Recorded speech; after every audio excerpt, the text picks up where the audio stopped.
No. 5 is Sychar. Sychar is a city in the central region of Samaria, about 10 miles north of Jerusalem. It's mentioned only once in the Bible, but that mention is quite significant. In John chapter 4, we read about a woman at the well in Sychar who had 5 husbands and was living with a man who was not her husband. Jesus spoke to her about her past, her present, and her future, and he told her that he was the Messiah. She then became the first person in the gospel to believe in Jesus as the Messiah.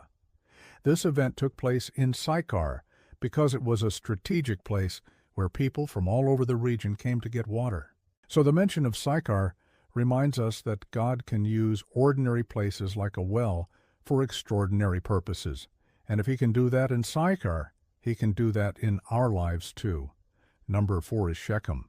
Shechem is an ancient city in the northern region of Israel, about 25 miles north of Jerusalem. It's mentioned many times in the Bible, especially in the book of Joshua and the book of Judges. It was the place where Joseph bought a piece of land to bury his father Jacob.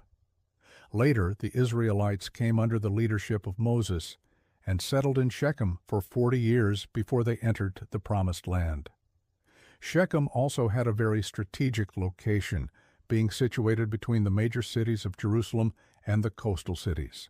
This made it a hub for trade and communication. But unfortunately, it also made it vulnerable to attacks from neighboring nations. The mention of Shechem reminds us of the importance of location, not just in the Bible times, but even in our own lives.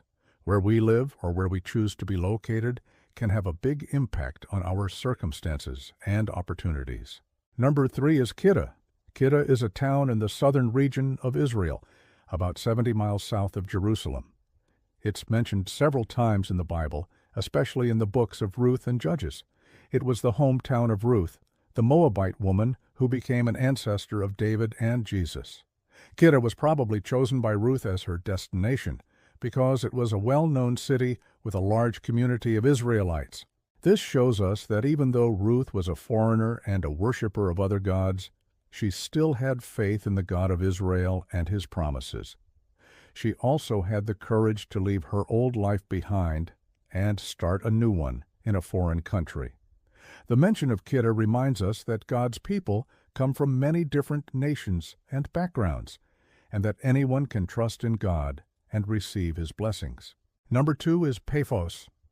Paphos is a coastal city in the island of Cyprus, about 60 miles west of the mainland of Israel. It's mentioned only once in the Bible, in the book of Acts, chapter 11, verse 19-26. It says that some prophets went from Jerusalem to Paphos and successfully preached the gospel to a Roman governor named Sergius Paulus. This event happened during the 1st century A.D., when the gospel was spreading from Judea to the surrounding regions. Paphos was chosen by the apostles as their next stop because it was a major city with a large population of Romans and Greeks.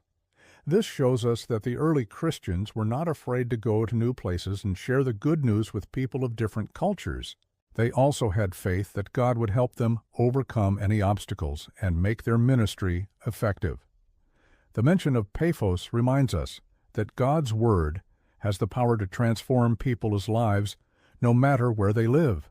Number 1 is Magdala. Magdala is a village in the northern region of Israel, about 40 miles north of Jerusalem.